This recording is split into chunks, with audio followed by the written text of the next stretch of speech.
Hello there, Scorpios. Welcome to your weekly reading.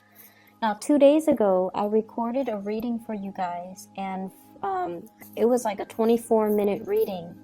And then my computer froze up, and I couldn't retrieve the video, but I do remember a few pieces of information from that previous video. So I'm going to relay that to you first. Maybe it resonates with someone who's watching. Maybe it will. The first message I got out of that was I saw this guy. He was he had two batons, and he was spinning discs on top of the baton. So it's one of those magic tricks. And then he's heading into this field of grain, and the stalks of grain, first they were like knee high, and then they're like getting higher and higher, and then he's like heading towards that, and he's so preoccupied with the spinning disc that he doesn't realize that he's headed deep, like waist deep and then chest deep into the field of wheat. And it just feels to me like you kind of need to watch where you're growing. Some things might be neglected in your life, like honestly, it could be like physical things, like the garden is overgrown. I need to get the tools to try to keep them at bay, to cut them down, or to like maintain your own personal household. Or I also felt like it could be just, taking care of the practical responsibilities in your life, rather than daydreaming, rather than thinking about all these things. Like the discs that are spinning, they don't really matter. It matters where you're going and where you're headed and which direction you're headed and whether or not that is the right move for you, okay? So those are the messages coming through from the last reading. And in terms of this reading, when I was shuffling the cards, the image that I saw was I saw a bridge, and there's one person standing on one side and another person standing on the other side.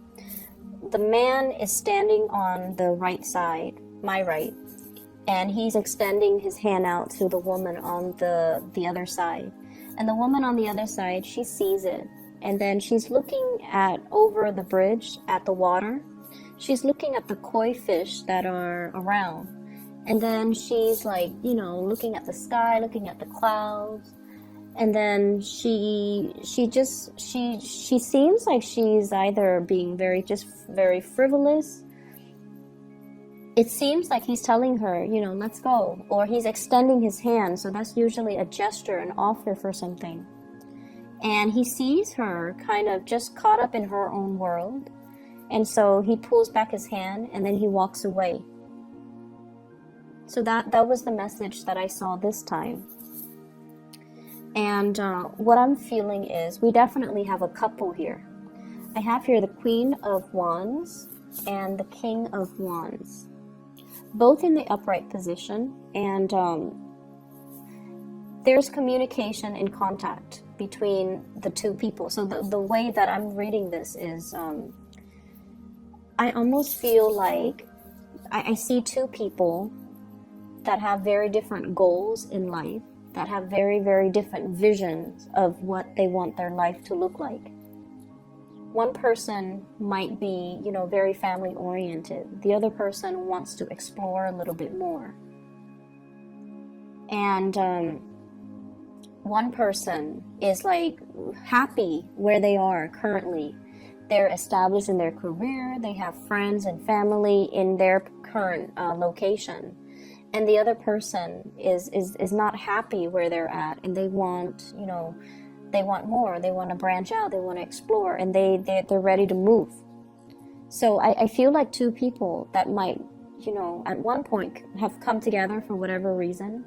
They have the same values. They care about the same things. And the Wand's energy is a very dignified energy. It indicates truth and honesty.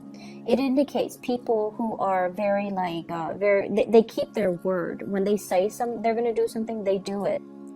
And they're quite loving, quite caring, and very generous, very protective of other people. They like to, it's almost like the people that fight for the underdogs, the people that defend the weak. So the wand's energy, it's a very dignified energy. And I definitely feel like you and the other person, you have the same values, you have the same goals, and you both have, you know, a strong sense of morality and dignity. But I feel like one person is very settled in their career, in their life, and they're like, I'm not budging from this geographical location, I'm happy here. And then the other person's just like, I'm not really happy here, I want more, I want something else, I want to change the scenery. And so there might be discussions between you and another person regarding that. Just the fact that geographically this might not be the best location for one of us. So let's compromise. Let's see how we can work things out. Let's see if let's see how we can compromise. But I definitely feel like one person is really unhappy. One person wants to go. Hence that man on the bridge wanting to go. And it might not even be a biological man. It could be the other person is not happy and they're ready to move. Okay, they're ready to go. And so there's a lot of contact communications about this. I'm also seeing for those in partnered relationships and in stable relationships, there might be discussions about, you know, wanting to have children, wanting to bring like another person into the family unit. Okay, so talks about getting pregnant, talks about, you know, procreation, talking about having children, and possibly even talking about adoption, like overseas adoption is what I'm sensing here. So I feel like there's a relationship, and I almost feel like there might be a void in that relationship, and the two of you are just like, maybe having a baby would help, you know, maybe it'll give us a common purpose, maybe it'll help ground us. And so if you're approaching the relationship from that standpoint, you want to be a little bit careful. Resolve existing issues in your relationship before you bring another person into the picture. Does that make sense? I don't feel like bringing the child into the picture is going to change anything. It comes with a lot of responsibilities, and if you don't fix your existing problems, or if there's that void in the relationship that no one's addressing, it can exacerbate by bringing another element into the picture. Okay, I feel like whoever that wants to change or that wants to leave doesn't feel like they are appreciated in their work environment. They also don't feel like they're making enough based on their skills, their level of expertise, their life experience, or their work experience. They feel like they're settling for a job that is less than, and they don't feel like they're being, you know, fully utilized. So it's almost like somebody who has, you know, grand vision. And I don't feel like there's anything wrong with that. The person is not, you know, overinflating or overestimating their capability. The person is very capable of doing the work, and they feel like for whatever reason they're not able to find the type of work that utilizes their full potential, or they feel like they are not being they're not developing to their full potential, and they're looking for something else, something a lot more fulfilling.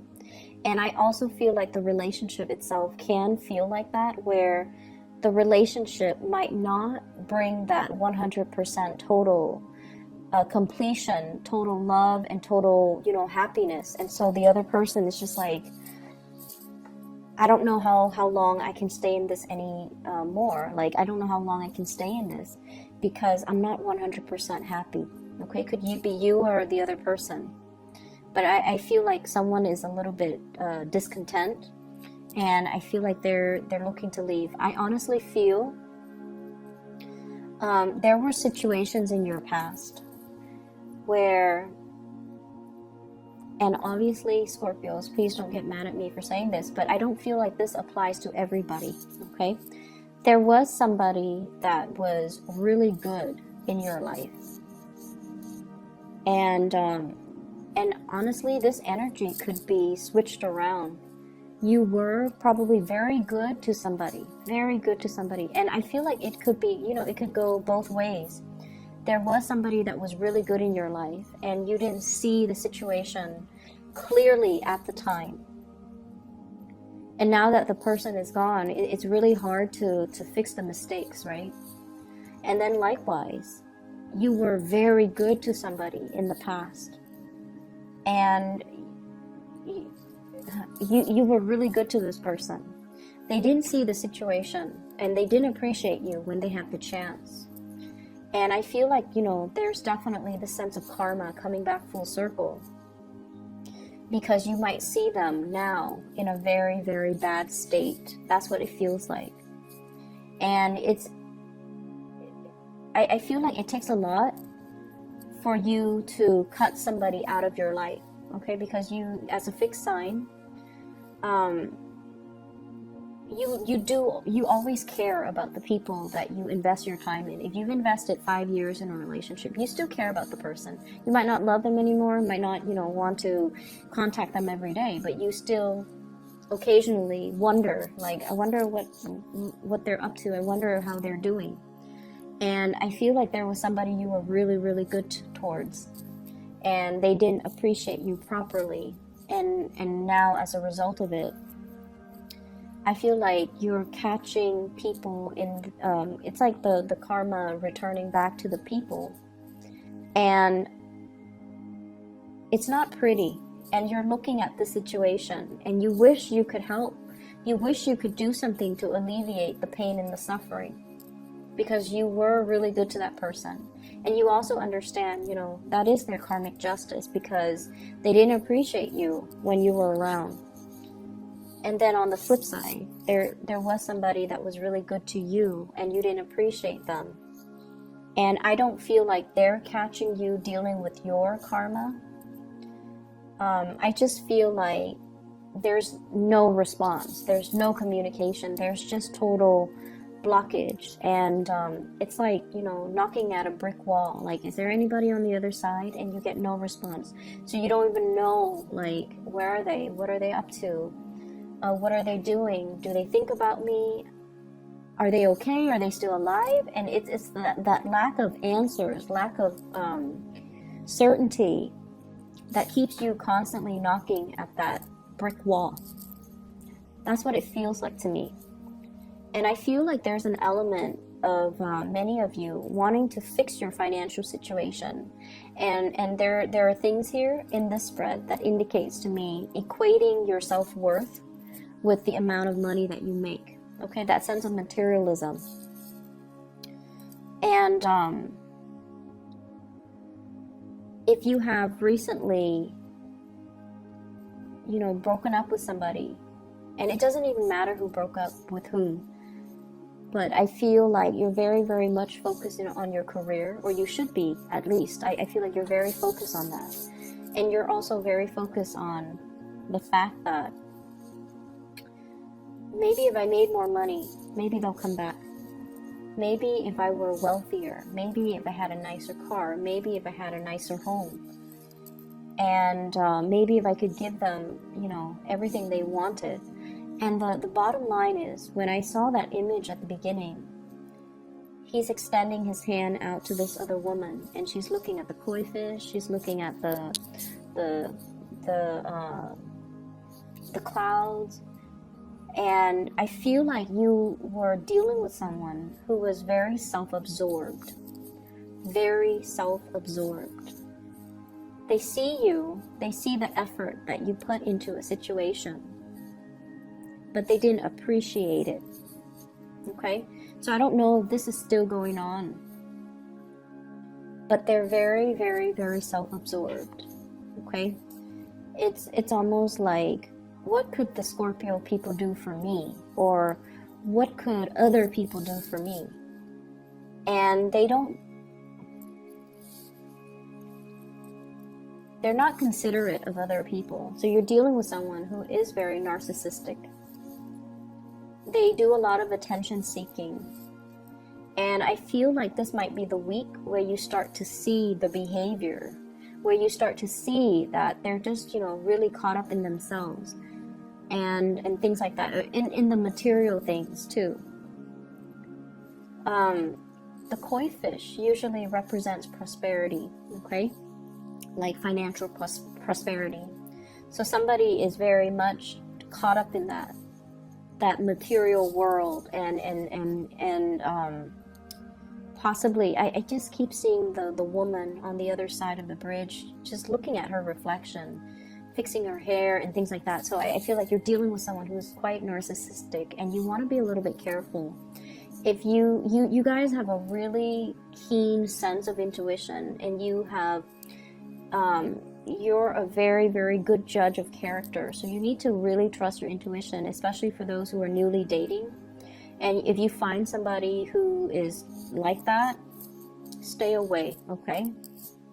Doesn't matter even how beautiful, how attractive they are. I don't feel like it's worth the trouble at the end of the day.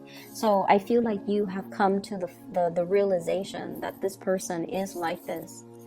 And so if you're choosing to turn your back and walk away, that's fine too. It will be a little bit difficult at the beginning, but you will sail away from it, okay? So just be done with that energy. With this spread, I do feel a third party type of interference here. What I have is the Three of Cups in the reverse, 3 parties, and I have the Seven of Swords in the reverse, doing something that you're not supposed to. Like sneaky behavior. And I do have a couple here.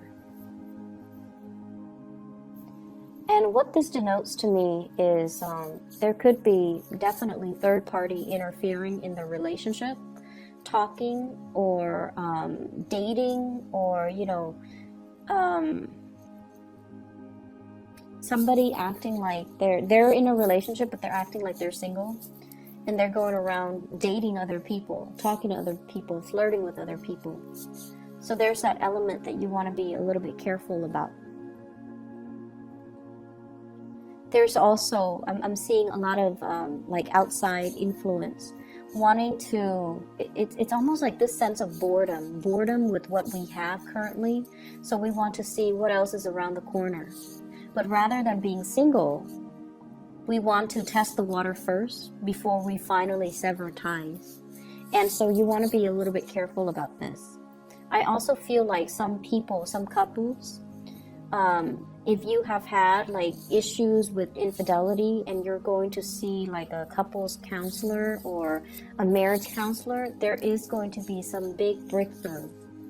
And I feel like the breakthrough is coming in a way where one person has arrived at the, has concluded that, you know what, I think we are done with this relationship.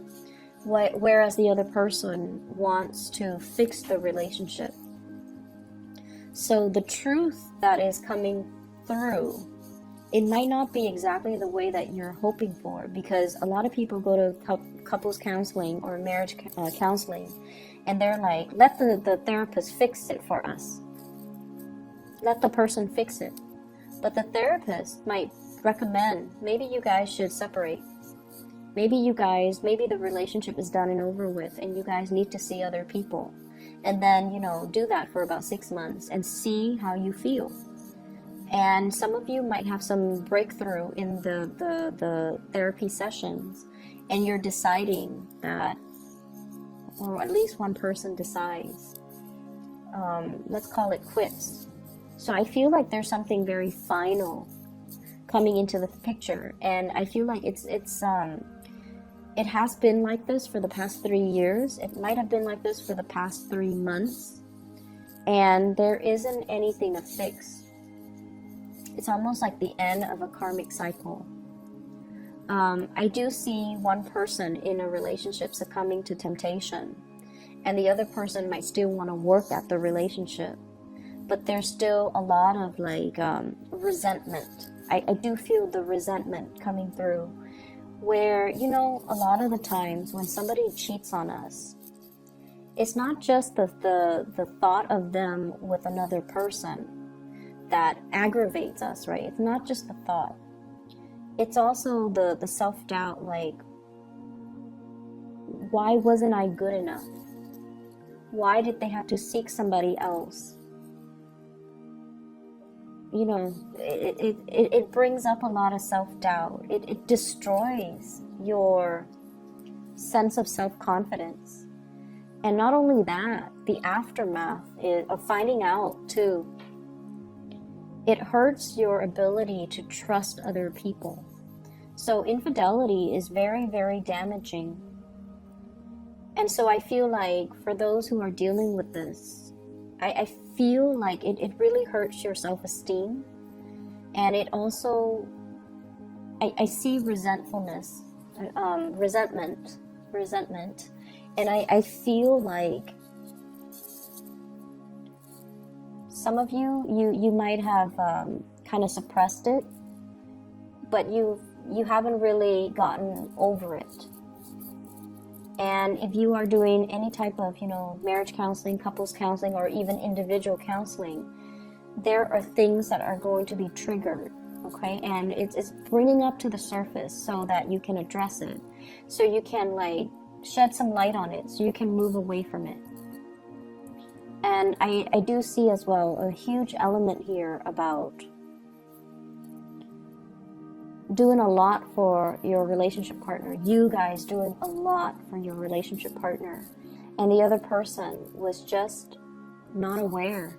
The other person was so caught up in their lives, their problems, their issues, their own, you know, just narcissism. And the way that it came out is this card, okay, the star in the reverse. It's somebody that could be very beautiful, very attractive, very handsome, whatever you want to call it, but they're very stuck on themselves, okay? And so I feel that you want to be a little bit careful who you're dating. You want to be careful about who you're involved with, and you want to be a little bit careful about who you give your energy to. I feel like this is even if you tell yourself, oh, I'm only going to, you know, I'm only going to have a one-night stand with that person. At the end of the day, you want to reassess your standards. You want to just tell yourself, you know, is this somebody energetically that I want to be around? Probably not. Is this somebody that I even want to let my friends know about? Probably not. There's something about this person, I feel like they're quite attractive, but at the end of the day, maintain your standards and, you know, be true to your standards, okay? You want people who are beautiful all the way around, inside and out. You don't want to settle for anybody who is especially narcissistic. And so even if it's just a one-night stand, I don't feel that it's good for you to give your energy to this person. And so that's what I have for you here, Scorpios. I hope the reading is helpful. And I hope that you can, you know, I hope that you can get some insight from this. I hope that it resonates to a certain extent. I hope that it resonates so that you can, you know, decide how to move forward, okay? And I honestly wish it wouldn't resonate because it's a little bit more on the negative end. But I feel like there's a lot of things that you are making big decisions on, and you kind of need to make this decision kind of like on your own and to try to figure out what is best for you, okay? What does your heart say and what is best for you? So I wish you the best. Take care, okay? And I'll talk to you guys soon.